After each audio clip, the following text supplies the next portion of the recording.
হে সৰগৰ সহস্ৰ ধাৰা, তুমি বৃষ্টি হৈ ধৰালৈ নামা। তোমাৰ শীতল পৰশত নাচি উঠে সেউজীয়া সতেজতা। তোমাৰ সুৰীয়া সুৰত আনন্দত উজলে নয়ন। গধুৰ আৱেগ ভাৱনাৰ জংঘলত দিশ হেৰাই। শুকান পথাৰত আশাৰ অংকুৰ ফুলে।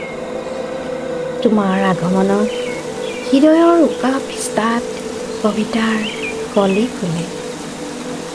গানৰ মধুৰ সুৰ ভাহে। তুমি যেন আকাশী গংগা। তোমাৰ প্ৰতিটো টোপালত মাদকতাৰ মুকুতা সৰে। নবীন ৰূপত বসুন্ধৰা উজ্বলি উঠে। তুমি যে আনন্দত জীপাল কৰা সুমধুৰ সৰগৰ সহস্ৰ ধাৰা।